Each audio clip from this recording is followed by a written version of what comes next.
All right, guys, here's my setup. So there's a lot of specs and numbers that are going to be in the description below. The biggest thing that you need to know when buying a power rack is one, the height. Make sure you've got enough height in your garage or wherever you're going to place it, in your bedroom or in a room in a house, so that it's sufficient so that you can do whatever movements that you're trying to do. Additionally, make sure that you pay attention to the weight. Now, this squat rack is rated at 700 pounds.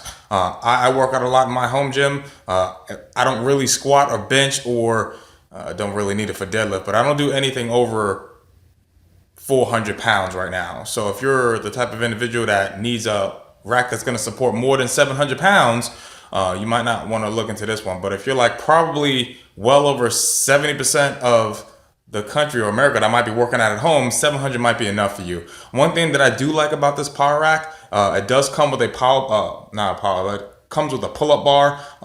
The pull-up bar doesn't really have a good knurling, so I added some basically adhesive tape to help me with my grip. Once again, now my power rack is about 6 to 8 inches high. So that's plenty of room for my ceiling in my garage. But if you're a tall individual, make sure that you look at the other description below, because you're going to have the taller variant, which is about over 80 inches. So if you're needing to get a taller rack, make sure that you pay attention to the actual height.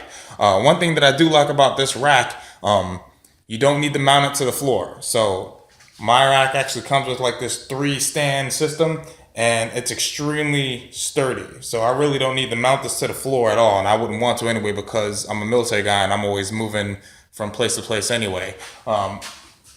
This is extremely sturdy. I've got a little bit of weight on it right now. I've got about maybe 205 pounds on it, but additionally, it actually comes with weight post.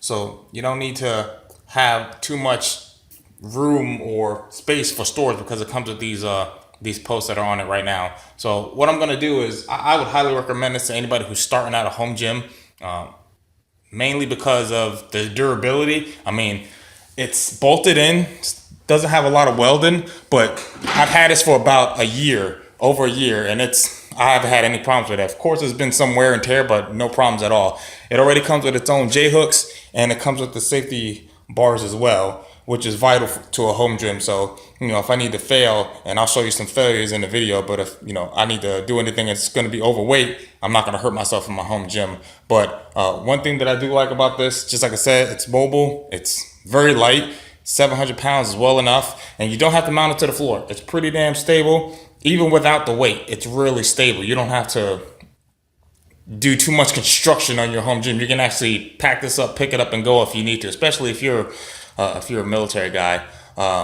These ring rows didn't come with it. That's a totally separate purchase. But I would highly recommend a T2 rack, or possibly a T3 rack, and I'll have that description too. But I like this one because you don't have to mount it to the floor. It's extremely stable, and it already comes pretty set up. Haven't had much wear and tear. I mean, it's in a garage, so it's going to have some sort of wear and tear, but definitely no corrosion for the paint. A few scratches here and there, but that's not a big deal.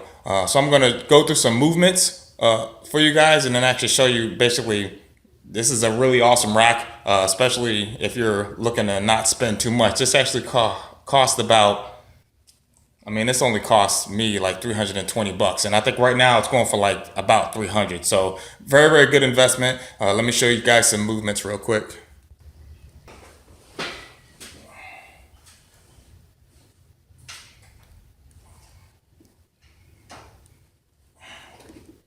Plenty of room for movement.